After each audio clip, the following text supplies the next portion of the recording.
Good morning, everybody. It's late morning. My name's Steve Gregorian. I'm the president and CEO of the Detroit Economic Club. I want to welcome you to today's very special meeting of the Detroit Economic Club. I want to especially welcome our DEC members and encourage those of you who are not to become one. I did want to say to those people who are not members, there is no application process. There is no requirements from a job perspective. These are things I get thrown at me all the time. We're just looking for people who want to connect with other great people like you see to the right and left of you, and also for people that are interested in hearing from great thought leaders like we have at our podium today. As we get started, I would ask you to just take a moment and silence your cell phone so we do not disturb today's program.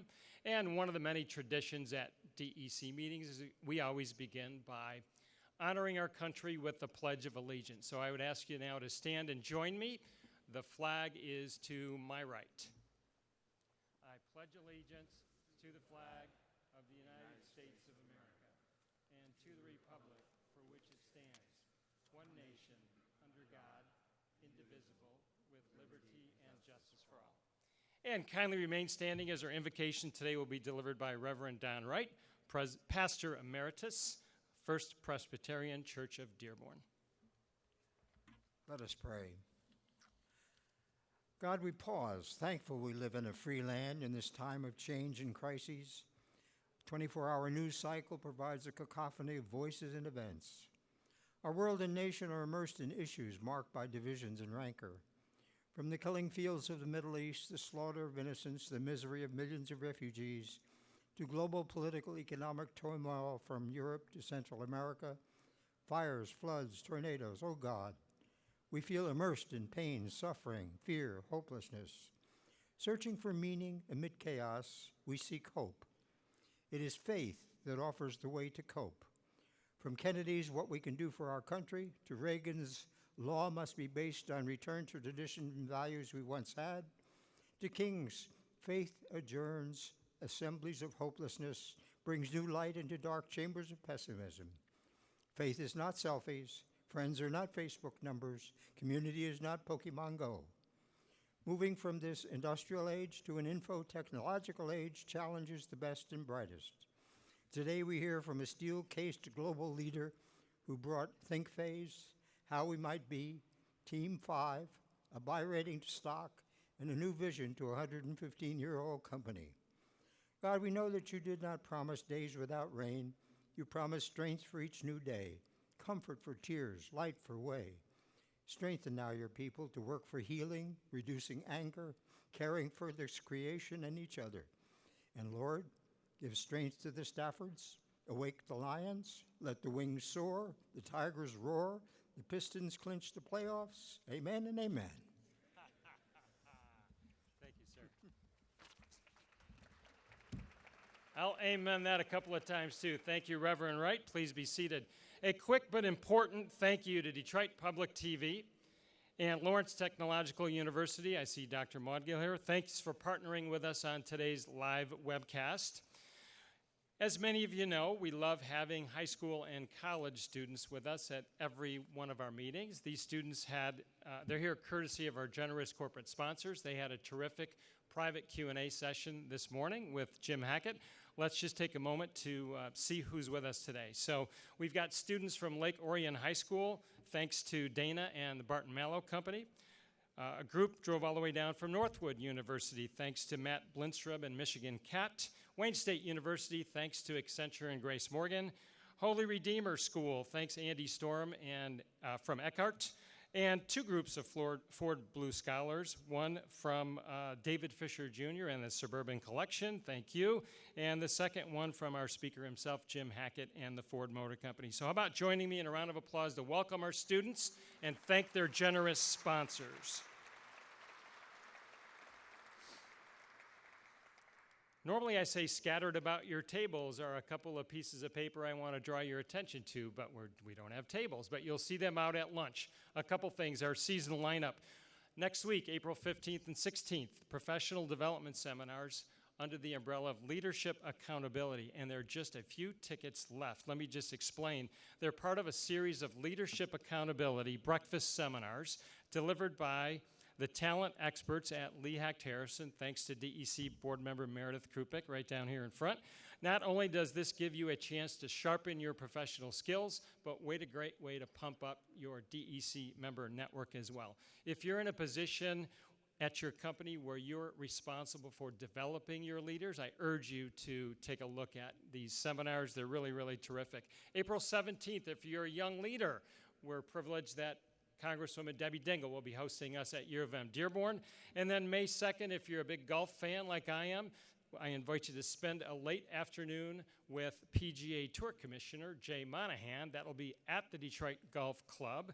And this is, of course, in advance of the Rocket Mortgage Classic that's going to take Detroit by storm in late June. So I encourage you to take a look at the season lineup, and we'll be adding more as the spring goes on. Also, you'll see out there, very important to us, our sponsor brochure. We wouldn't be here today if it wasn't for the terrific generosity of these corporate sponsors. I urge you to take a look at that, patronize these companies if you can, and I thank you if you're one of those corporate sponsors. If you're a tweeter, I want to encourage you to tweet today using @DebtEconomicClub. And I want to talk a moment about our 85-year history. We've got a great history of speakers that we'd love to share with you, and Mr. Hackett, April 9th, is a very popular date in DEC's 85-year history. You, sir, now join a distinguished list of 12 other speakers who have graced our podium on this day. A few brief highlights. 1945, Robert Wilson, the Standard Oil Company of Indiana. He was the CEO.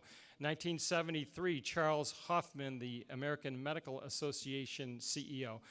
1990, Fred Goldberg, the IRS commissioner, of course, everybody's favorite speaker, and especially this time of the year, right? 2002, General Richard Myers, chairman, Joint Chiefs of Staff.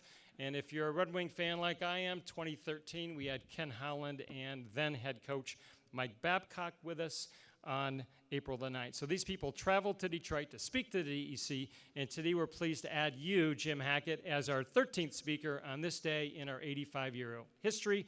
So congratulations, and thank you for being with us today.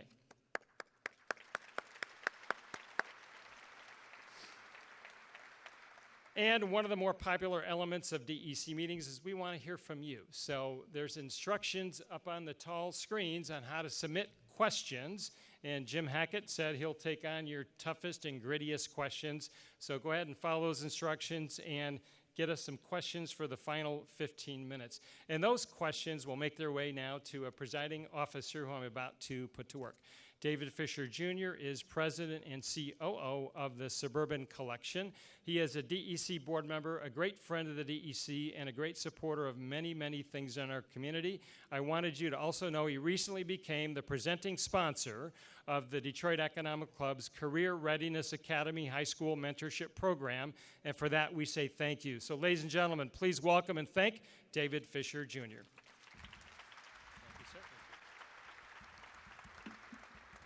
Thank you, Steve. Good morning, fellow DEC members and guests. It's my privilege to introduce today's speaker and moderator. Going through my work experience in my life, I've had the pleasure of working with many different people from many different companies and seeing how they approach challenges and opportunities in business. And Ford Motor Company consistently demonstrates leadership with many of the best people in the industry. Ford and other global manufacturers face an incredibly challenging operating environment these days. We've got connected vehicles, autonomous vehicles, electric vehicles, shared vehicle platforms. We've got unknown adaptation rates, cost control issues, new entrants to the business, and all of that while operating in an uncertain political landscape. I am proud of Ford for now twice selecting a non-traditional leader at a critical time in Ford Motor Company's history. Alan Mulally joined Ford back in 2006 and took over the Way Forward restructuring plan. Jim Hackett joined Ford Motor Company as president and CEO in 2017. Prior to serving in that role, Jim was the chairman of Ford Smart Mobility, which accelerated the company's plans to design, build, and invest in mobility services. Prior to that, Jim was the interim athletic director at the University of Michigan, where he graduated and played football. He recruited Jim Harbaugh back to Michigan. So as a fellow Michigan grad, honored to have Jim back on the team and look forward to another winning season. And then Jim started back in 1981 at Steelcase, rose up through the ranks, and in 1994 assumed the CEO role. Under Jim's direction, Steelcase became a global leader. With these experiences, Jim is able to navigate the uncertainty in the automotive industry and will bring his vision into focus for Ford Motor Company. Moderating this event today will be John Bacon. John is a New York Times bestselling author. He's written 10 books from sports to business to history. He freelances for many different media outlets such as the Wall Street Journal or ESPN and too many others to list. John is a decent Spanish speaker, an average hockey player, a poor piano player, but still manages to enjoy all three. So ladies and gentlemen, please join me in giving a warm Detroit Economic Club welcome to Jim and John. Please come up to the stage. Thank you.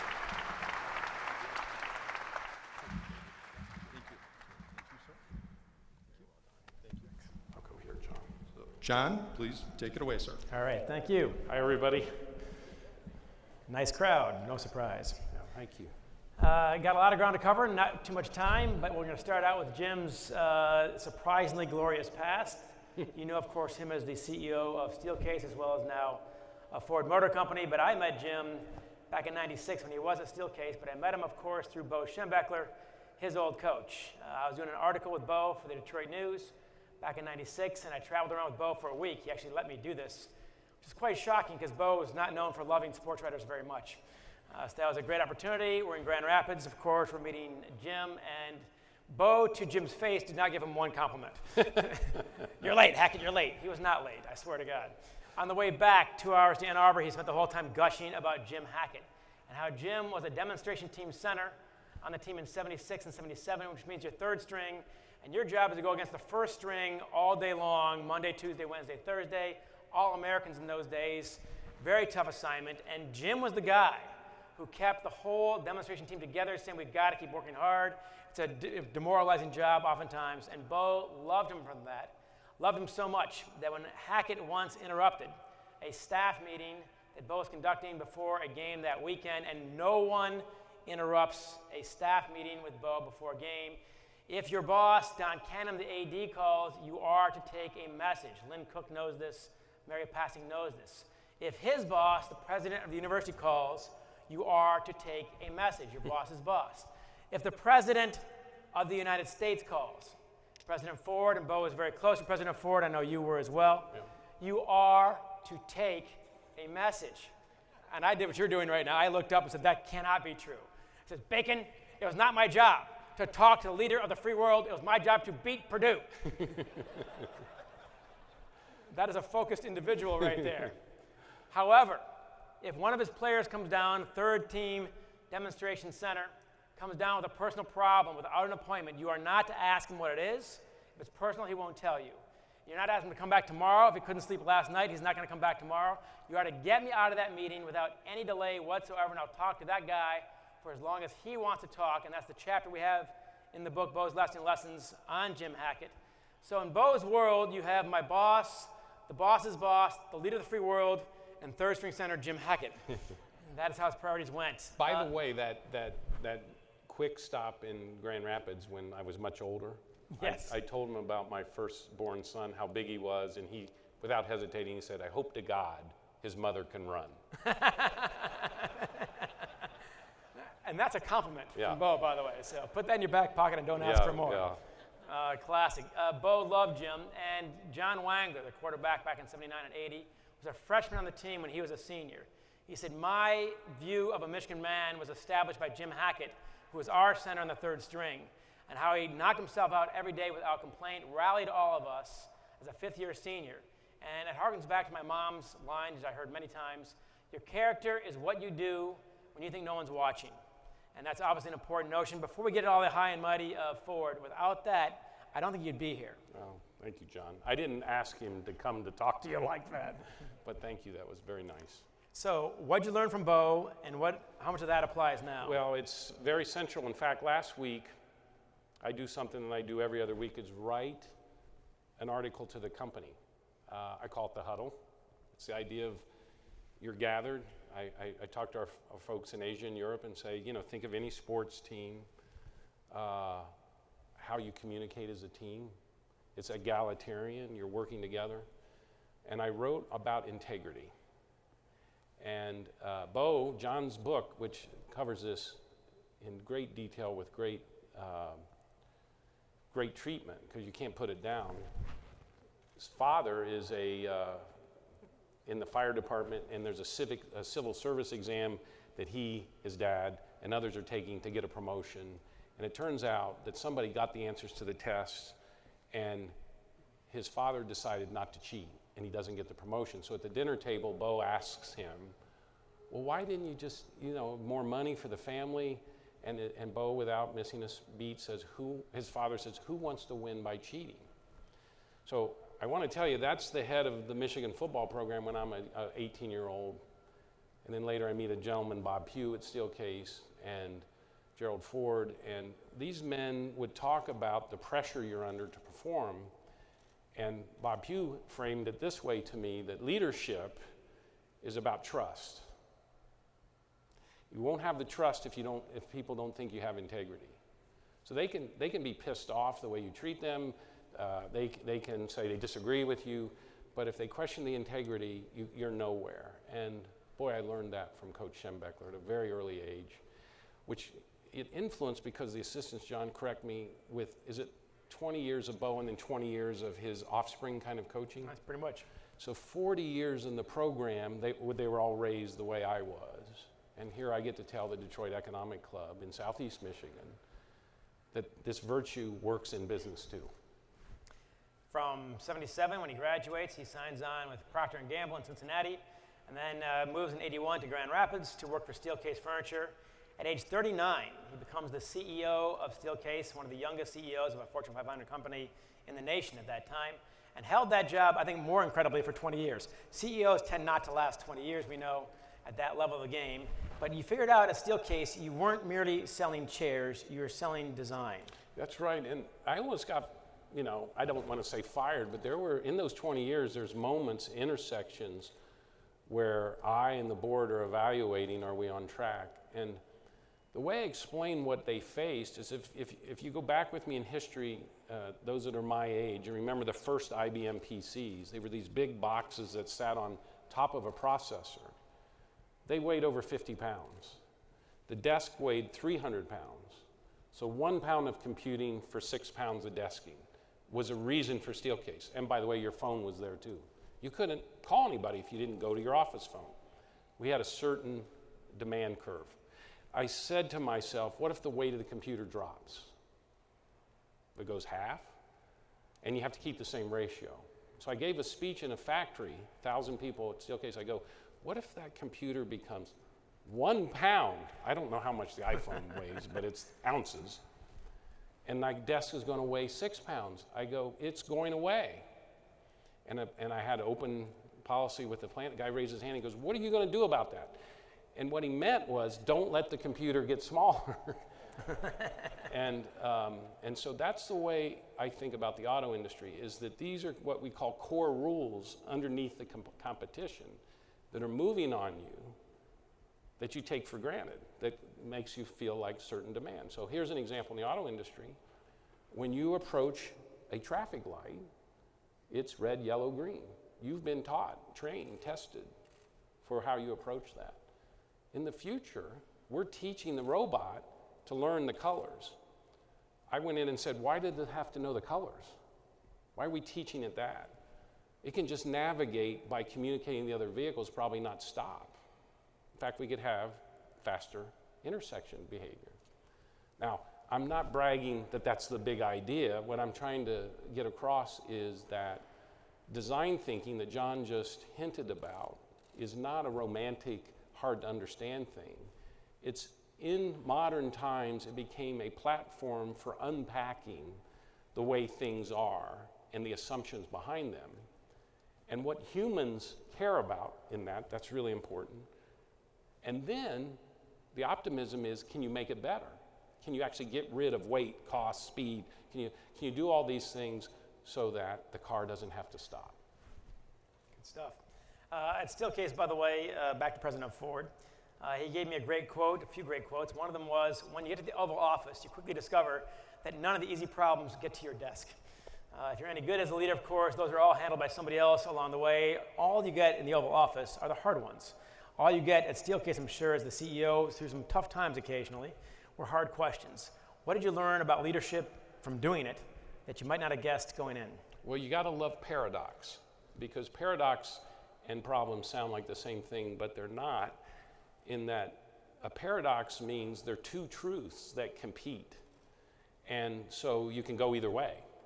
So Ford, you can continue to invest in sedans that aren't making any money, because we find out when the price of fuel drops, customers buy larger, what I call silhouettes. That tells us something about human behavior. Oh, well, what happens if the price of fuel drops and they go back to the smaller cars? We lose more money. How smart is that? So the paradox of staying in the sedans because it looked like we were getting out of the car business wasn't the issue at all. The paradox is customers are telling us there's a new silhouette. So Mark Truby, who head of communications with me today, led the development of Escape, our Escape line, Escapeville last week. And it was a huge success because the people that wrote about it said, oh, we're starting to see the silhouette you're talking about. It's kind of an SUV, it's kind of a car, and our customers are going to love it. After Steelcase, of course, he gets picked up by U of M, his alma mater, of course, to be the interim AD, as David was talking earlier. This story, by the way, is one of my all-time favorites and is not what you'd expect. Usually it's a slow process to get a new AD. You take your time, you've got national candidates, you've got a search committee. None of that was true in 2014. It was full-blown crisis management at that point. When right before Halloween, it was pretty clear that the current AD was not going to be the AD by the end of the week.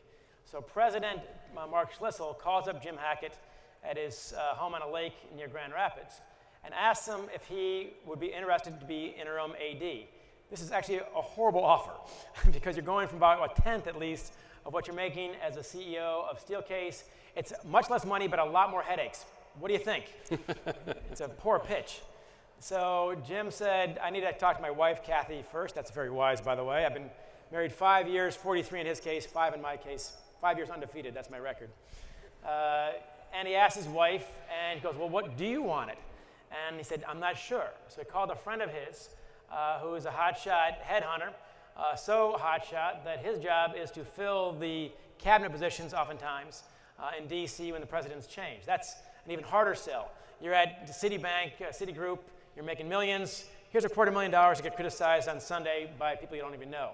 And he sells those jobs with a great phrase, because you can't sell it on paper. And he sells it by saying, hey, some jobs are for God and country. And that's how you get the Secretary of Treasury, for example. And he turns to Jim on the phone and he says, Jim, whenever you talk about U of M, your voice changes. It's clear this is a passion for you. And all he says is, some jobs are for God and country. And it worked on you.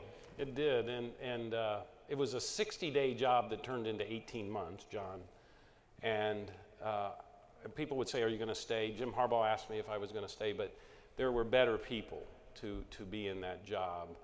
I was not fond of the regent structure in the university because they're really good people, but it's different because they're elected. So what's the probability, they've been trained to run a big university. It's based on popularity. Hope you and I as voters screen for that. Or what's the probability they want to work together as a team because they were all elected independently? Makes that hard. Now Michigan's got a really good way of training people and making it work, but I found myself like one of my first meetings as AD trying to explain design thinking, and oh God, it didn't go well. It didn't go well because I was trying to have them understand that John's a journalist, and so when my father played football at Ohio State, so when my father played, my grandfather couldn't go to all the games. He'd have to wait to the next day to read the newspaper. And the immediacy of it was no different than you looking at your website, right? Because no one else had the news other than maybe the radio, but not the detail. And so I thought the problem in sports today, and we build these big arenas, is that you can choose not to come because it's as instant if you're not here. Mm-hmm. So one of my ideas was, what if you come to the stadium and we actually feed you more information while you're watching the game? Wouldn't that be cool? Like you could hear the plays being called. You know, somehow we had individual devices in your seats that you could replay whatever you wanted. These are all things that are going to come in sporting events. But it wasn't ready for prime time at Michigan. However, he got Harbaugh, he got Nike. Not much else mattered during those 18 months. There was getting those two big things. Now, Harbaugh, the pitch to Harbaugh was very similar than the pitch that your friend gave you for God and Country, because he's making big bucks, of course, in San Francisco. My sources told me that Harbaugh was going to be offered from the Raiders in Oakland, the Chicago Bears, the New York Jets. The opening bid was basically $10 million. And as I talked to Jim about this, he said, look, I'm making $5 million. Jim Harbaugh. Jim Harbaugh, thank you. Yeah. I'm talking to Harbaugh about this, and he says, look, I'm making $5 million. Do not put me in the same dance floor as Mother Teresa. It's not quite charitable work I'm doing. I said, fair enough, but more money was elsewhere. How did you come to Michigan? And that brings me back to Jim. You had to make a very similar pitch to Jim Harbaugh as your friend made to you. Yeah, and what we did was we talked every Saturday, because the NFL plays on Sunday, and I didn't know if Brady was going to make it or not. I hadn't come to that point of view. I told Jim, and I said to myself, you know, there's one candidate, and I'm going to get him if he's the guy. But we spent the Saturdays just talking about life, football, recruiting, integrity. His dad, I knew his dad really well. And we get to one of these fourth or fifth Saturdays. I know John's heard this story, and Jim goes, I'm getting excited. Are you getting excited? And I go, yeah. And he goes, you didn't just offer me the job, did you? And I go, no. He goes, and I didn't accept, did I? And I said, no. We had to talk each other away from it because we had this vision together. And I'm so proud of him because he gave up a ton of money to come back to Michigan, because his kids, he's John, you take it from here. He really believes in the way his kids ought to be raised and the kind of experience he wanted them to have. The Catholic Church that he grew up with, you know, he wanted to replay all that. And again, we're paying him a pretty penny, but he's an extraordinary talent that I miss working with him, frankly, because I've met people in my life that are competitive. You hear that Tiger Woods let's hope he has a good week, how competitive he was. He said he wasn't blessed with as much talent as other golfers.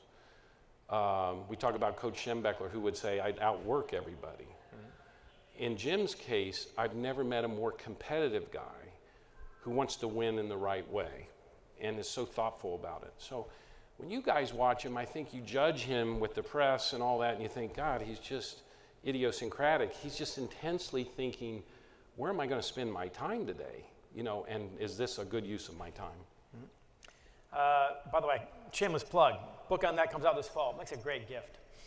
What's the name of it? Overtime. I'm a poor marketer also, by the way. There you go.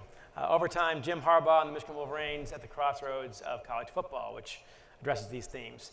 You are on the board, of course, of Ford Motor Company, already working on autonomous vehicles at that point. And then brought over, of course, to be CEO. What was the same about Steelcase, Michigan, and Ford, and what was surprising to you? How about the color? They Blue? were all blue. There you go. It's my lucky color. Familial, meaning the families at Steelcase, the families at Ford, are long arc owners. The university is not family owned, but you know, it feels like family. In the business sense, they were global, they were industrial, they were egalitarian. They think the factory worker and the CEO are the same. They have dealers, David. Dealers are huge partners in a structure like this. And so, you know, again, John, I thought there were better people to run Ford Motor Company. And that's why, I asked Bill to think about it when he asked me, and he did. And if you all wonder, you go, well, what is it? I think the issue is the nature of the vehicles are getting so intelligent that the technology has to be feathered in a way that you love them still. And that's what was happening in the world of work at Steelcase. Computing was changing the way you worked, but you forget your first computers you actually hated. Couldn't turn them on, they'd crash. So I got to witness how the people who interpreted that technology got it all wrong. And my intent is to get it all right here at Ford. Last year you sent out in your huddle, I believe, a letter to the employees. Last year Ford made $7 billion. And he said, that sounds good, but we really should be around $14 billion. Now, when I make $7 billion in a year, that's a good year. And yet you expected more. That comes right from Bo. Yeah. Every day you get better, you get worse. And clearly, even at $7 billion, you expect to do better. And in a way, no one in the company was proud. Again, my reason for writing about it was not to tell them they did a bad job. It was to tell myself that I can be better, and I was sharing that with them. And that if they thought, that we rationalize a year like that is okay, you need to know that I'm telling myself I can't have another year like that. Not that I'm worried about getting fired or somebody right. It's just like, who wants to spend their time just being average? So 19 is a year of execution for us. And so I'm just going to tell you something that, because I'm here, we're turning the corner. I mean, I'm not allowed to talk about the quarter because we're in the quiet period. We don't always tell you about new vehicles ahead of their time, but just trust me on this. You're going to be reading a lot about Ford performance coming forward. Well, speaking of trust, the vision that Jim has laid out for Ford, 2 prongs. 1, to be the most trusted company in the world, and 2, smart vehicles for a smart world. Yeah, and look, I've opened myself up for a little criticism with this thing, with this statement, but this is a rabbit for the greyhounds to chase. And you go, well, if they don't understand it, Jim, they aren't going to chase it. But remember the 1 pound of computing to 6 pounds of desking. The design problem is these vehicles are getting so smart, they drive themselves. The environment around you is getting smarter. There's a thing called Internet of Things or edge of computing. All you have to do is think about what Alexa can do for you now. Okay, you can ask it to do things. So I'll give you an example of Alexa that you could attribute to vehicles one day. So I get up in the morning, I gave all my team the Alexa show so that we would force ourselves to live through it. So I say, hey, what's my schedule today? And she tells me, because it's linked to your phone. I've realized after using it for months, you know why I ask her what the schedule is? I want to know if I have to wear a tie. Because I don't like wearing a tie. So I want to really say, Alexa, do I have to wear a tie today? Now, she has to know what I'm using as my artificial intelligence to make a tie decision. If you follow that problem, that's the same thing as the car gets more intelligent, is that the pedestrian things you think you're going to have it do will not be good enough to win. It's when you can figure out that you want it to know that you're going to wear a tie or not. In the case of Alexa, you're going to have to imagine what that's like in the car. So we're trying to get people to understand that as it gets more intelligent, it can only survive in a world that's getting more intelligent. And our job is to mediate those. So you're going to start to see more and more of that come from Ford in ways that you're going to go, I just like getting in my Ford. It's mediating my life in ways I never expected. What surprised you about taking over Ford? Well, I worked for a guy, Steelcase was one of my favorite men of all time, Bob Pugh, who used to say, the whale whose spouts gets harpooned. It's that I get harpooned, and it's because I spout about things like this. So his coaching was, recede into your work and let the results speak for themselves. And I want to live a life like that. But it's hard, right? Because this is our community and there's so many people that work here. But I don't really like talking about myself and things like that. So I'm surprised how much I have to do that. But And I don't think I'll ever get really comfortable with it, but what I try and think about is I'm in service of my community and the people that work at Ford, and I do love that, John. Go back to 77. Third string center on the Michigan football team. They're ranked number 1 in the country at this time. Jim Hackett has not gotten into a game yet. He might not that season. He does, of course, ultimately. But you are leading this group of mainly freshmen and sophomores against the first string. What would that guy think about this guy? Well, in answering that, you need to know why I interrupted Bo's meeting.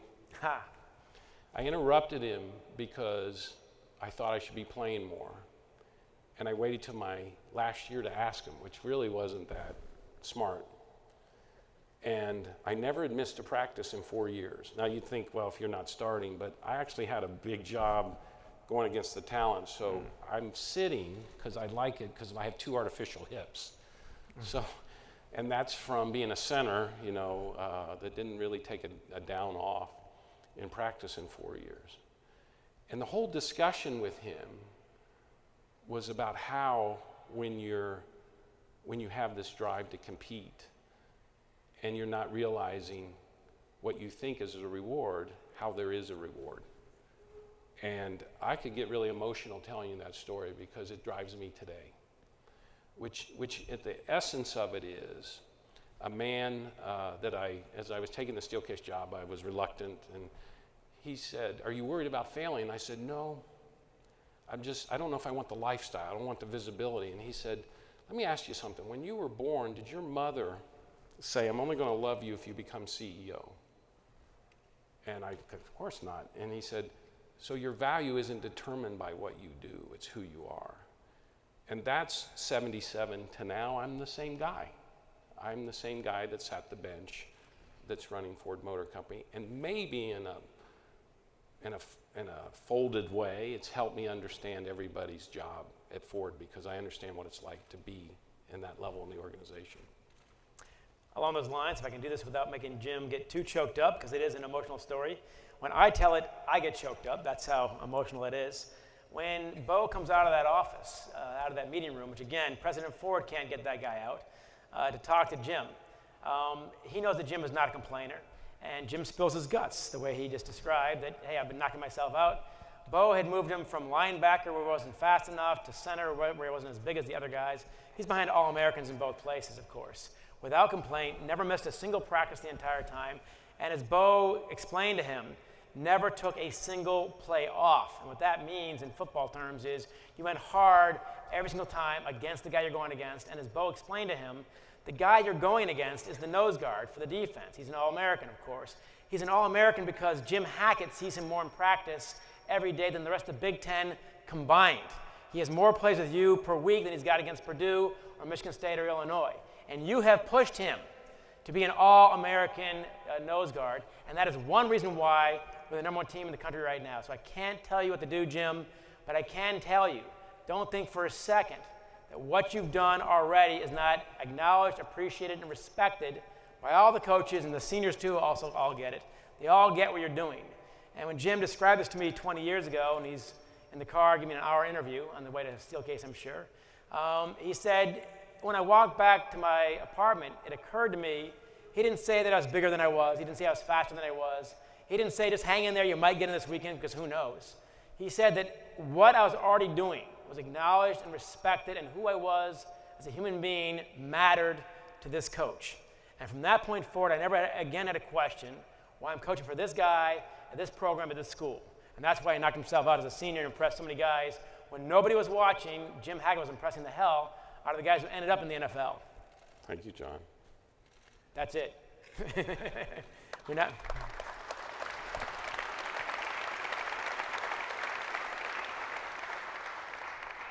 So questions? We now have David Fisher coming on up for the lightning round, I believe. Yes. So, thank you, gentlemen. Appreciate it. Very inquisitive audience. We have a number of great questions. At some point in the relatively near future, Ford will likely encounter a recession. How will Ford prepare for it compared to previous recessions? Well, you have to get the business designed to be fit. That's a term that's made its way into our community here. Fitness, there's a piece in the Harvard Business Review where I was interviewed to describe that. You're talking to a world-renowned sports journalist and you ask him what fit football teams are, he would tell you, the physiology of the players, how hard they practice. It's not different in business except, we're not weighing the executives. But what we're saying is, how ready are we to compete? And then what you do is you test for, are we really competing with just the regular suspects, GM and BMW and Toyota, or are we competing with Amazon? My wife's Mustang took 81 days to get to her. David, you know this as a dealer. I asked how long did it take 20 years ago? It was 81 days. And I said, there's no business in the world that clock speed didn't get faster. So we've done a test of fusions. We can do them in less than 35 days. The dealers don't have to buy as much inventory. So imagine a recession hits and you've improved your clock speed. You see, now all of a sudden you're in great shape. So part of this mindset is not to be recession proof, it's to say, come on recession, we're ready for you. And that's Ford will be ready for the recession. Okay. Thank you.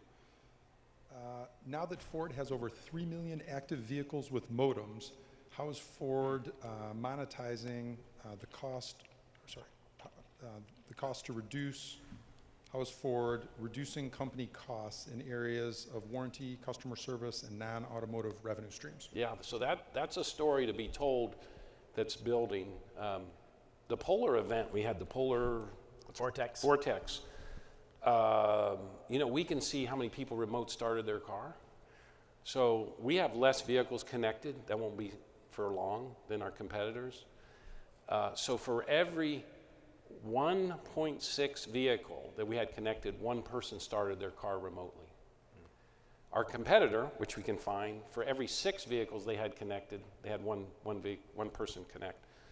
So this opportunity is when your users see through this smart vehicle, smart world and say, you're making my life better. At the beginning, we're tackling things like the oil change. So David, there's a dealer puts an oil sticker change on the windshield. There's a dashboard light that tells you when the oil might need to be changed, and there's a manual. We did some research, the 3 data points don't agree. And so we're tackling that and saying, with the connectivity, the car, you'll love this, gets to nurture itself. And it knows when it needs oil, because it isn't just the miles you drive it, it's how hard you push it, all the other kinds of things, how dusty the conditions are. So they're so intelligent in the future that the connectivity in the vehicle will sequence. And so we're going to our dealers saying, this is going to be great because we can now program oil appointments so you get a text when your vehicle's needed and the dealer says, we're ready for you. And then you don't have to wait in line and all that kind of stuff. So it's going to be really exciting. Thank you. Next question. Everybody's excited about autonomous vehicles, but there still are many questions. What is your current biggest concern about them? Well, I hinted a little bit about that, which is Bill Gates, I think he borrowed this from Albert Einstein, which is you overestimate the arrival of the technology and you underestimate the impact. So in this case, we've overestimated the arrival of the autonomous vehicle. We're coming in 2021. We'll be ready. But its application is going to be a narrow, what we call geofence, because the problem is so complex. But when we break through it, it will change the way your toothpaste is delivered. You go, well, you didn't talk about me. Why'd you talk about my toothpaste? Because the logistics systems that are powered today by routes and maps and where things need to be all folds in the autonomy. So logistics and ride structures in cities all get redesigned. I won't be in charge of Ford when this is going on, but I see it as clearly as I saw that computer weight changing that I told you the story. So Ford's attitude to this is don't watch my lips, watch my feet.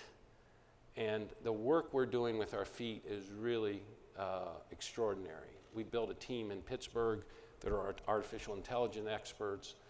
The Corktown investment is about further trimming out the talent.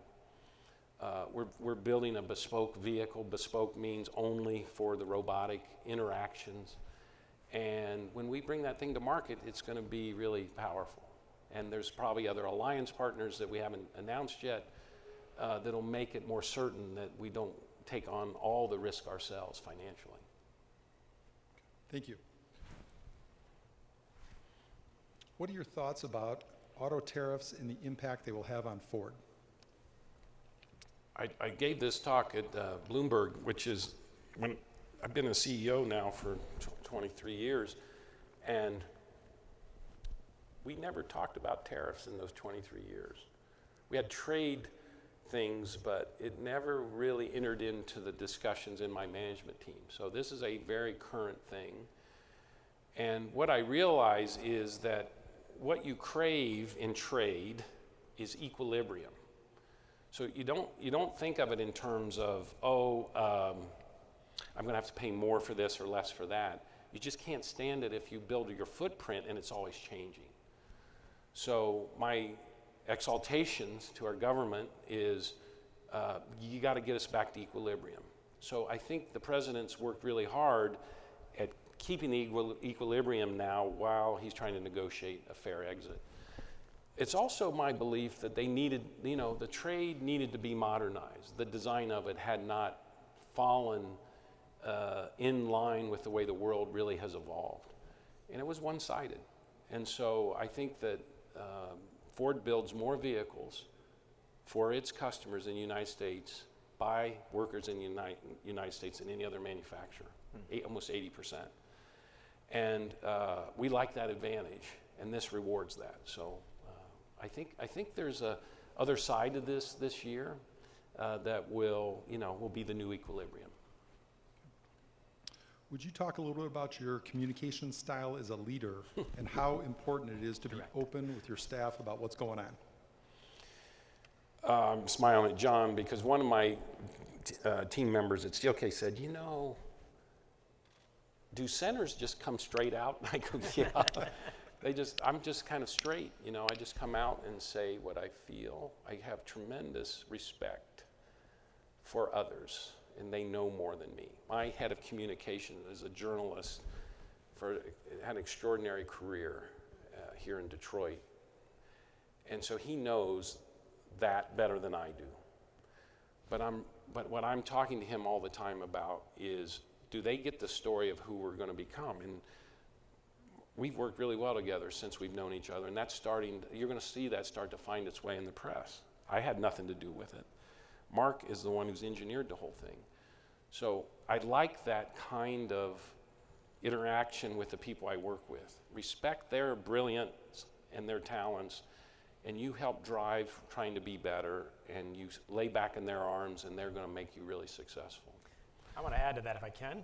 I've been around Jim all these years. It comes from Bo, and Jim has practiced it very clearly. Bo had a few great lines, of course. One of them is, if you got a problem with somebody in your organization, you have two options. Talk to the person you have a problem with, or shut the hell up. And anything else is going to make it worse. And in other words, don't gossip. Don't tell the secretary, don't tell his teammates, you got a problem with that guy, talk to that guy, because only that guy can fix it. And this is as simple as can be, and it's not easy at all, because so few actually practice this. Been around Jim all these years, not as close drinking buddies, I'm not going to claim that, but talked to people at Steelcase, Jerry Meter and others, longtime friends of yours, teammates and so on. Worked at Steelcase, guys at Ford, guys at Michigan. Jim is almost completely bereft of gossip. And in a field, by the way, Steelcase, Michigan, Ford, where gossip tends to be the currency that gets traded every day. And that is a striking change I've noticed from a lot of other leaders I've talked to. Complete absence of gossip. If you got something negative to say about somebody, I'm not going to hear it. That guy is. Now, he may not like it. All right, that's also true. But only he can fix it. And what tends to happen, I've noticed being around Jim and talking to these guys, is they don't like it at first, of course. No one likes to be criticized. So your friend who mentioned the center goes that direction, does not dance around. Yeah. But once that happens, 2 or 3 days later, the guy warms up, realizes, okay, I didn't like it, but I now know, from now on, from this boss, if he's got a problem with me, I'm going to be the one who hears it, which is not a bad place to be for an employee. Think about being criticized to your face or behind your back. Neither one's fun, but being criticized behind your back ends all trust. And you mentioned earlier about trust, and we're back to it again. The communication style, from what I've seen, is based on trust. Yeah, Thank you. that's good. Jim, Joe. how do you balance your day-to-day duties with the long-term vision of the company? A lot of things burning on your desk, I imagine. Yeah, well, you got a hint with that last answer. There's a great team running the company, and they forget more than I know about the auto business. I'm not intimidated by that at all because I wasn't brought in because I know more than they do about the auto business. So day to day, I think we have a great handle. I think I don't have time to give you this frame, but you just got to think about the job of the CEO is to manage different time clocks in parallel. Like I have to manage now. When I leave, my day is full of things that are happening this week, but I'm also thinking about the future, not in a dreamy way or a fantasy way, but actually working on it. And I say to myself, I have to do both of those in parallel, and I got to make sure my calendar is appropriate.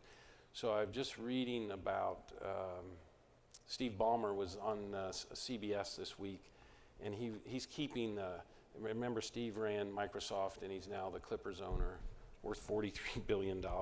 He's got a son at Michigan, John, in computer science. I did not know that. And freshman. So I went and sat with him at a football game, and his dad worked at Ford. That's another great thing about Steve. And he's keeping a log of how he's spending all his time by minute for 5 years now. And so we had a long talk about what happens is that's exactly what David's inference is. You find out that 80% of your time is on the 20% problems. You got to flip it, and you've got to make the most of your time, which 20% on 80% of the high value. I know you want to you can't make 80% of your time high value. So you've got to make the 20% of your time, that's a day a week, for me, working on the future. And my chief of staff's over there, and she's going to hear me often say, are we doing that? Am I getting that 20% of the time? That or she just let us know we're 1 minute behind, right? Okay. That's So we're because gonna that's the pressures of now. We're going to transition to the lightning round. So we have some more random but interesting questions. So I'm going to start it off with one. Jim, what is something on your bucket list? That's an easy one because I'm Irish Catholic and 3 older brothers and 2 sons. I'm going to have 4 granddaughters, and one of our dreams is to go back to Ireland. Bill got me thinking about this when he was talking about County Cork and the Cork town, and my son's done a ton of research, so that's the trip to Ireland. Okay. A person other than a family member you'd like to have lunch with? Well, when I heard about this, it was just Martin Luther King. Somebody that inspired the world to alter its view of its bias. Slavery was over 200 years old, and think of the mouth of the lion that he walked into. I know Reverend Jackson pretty well. I know Andrew Young pretty well, so I've talked about civil rights with them, but I would have loved to have known him. What are one of your favorite songs? It's called Old Man. Anyone know who sings it? Neil Young. Neil Young. And it's a quick story. He buys this ranch next to one of my friends in Palo Alto, Bill Mogridge, who was a co-founder of IDEO, and there's a hired hand on the ranch, and he thinks that when Neil buys the ranch, he's going to get fired, and he says, no, you're the reason, that I can't run this, you run it. So he writes a story. So it's a great lesson about when we think of our, who we are, this whole theme, and what's authentic about that. That's why I like that song. Thank you. What's your best sport? My best sport? Your best sport. Well, where I actually played 3 sports in high school. Bo could not believe I could dunk a basketball, but I could. And I was a catcher in baseball, and I played football. So I got recruited everywhere for football. We didn't have the 3-point shot. I probably would have been a good 3-point shooter. So I loved basketball as an enjoyment, but football was like a meal ticket. Is that a fair answer? That's a great answer. 1 second, though. This is too shocking of all things we've heard today. You could dunk a basketball? I could. It's on the record, people. I want you to know that. Yeah. Jim, if you had Not today. Jim, if you had to describe Detroit in one word, what would it be? Oh, that's easy. Soulful. I mean, when you come from outside and you're listening to Motown music and you're in this town, come on. How do you feel? In fact, it's something, I wish the texture of that as we come back. It's a signature of who we are. We got to have something that recurs here every year. I go to TED every year. I'm not going next week, but the TED conference is a big thing. That South by Southwest, these film things in Sundance, And I know we got things going on in Detroit, but we need something that really celebrates its soul. I love it. Last question of the lightning round. What would be your advice to the 25-year-old Jim Hackett? Your advice to yourself at age 25. Well, it was that wise man who said to me, remember, you'll be known for who you are, not what you do. Simple. Okay. Well said. Thank you very much, gentlemen. Steve, would you please join us back up on stage and conclude a few matters? Thank you, everybody. Jim Hackett, I'm sorry you had to wear a tie. I didn't want to wear one either, but next time you come, we're going to give you the permission to come without a tie. Okay, today. great. Thank you so much. You've got a lot on your plate. Thanks for spending Yeah. so much time with us. John Bacon, great job moderating for us today. Thank you. David Fisher, thanks Thank you, for your David. support of the DEC and for a terrific job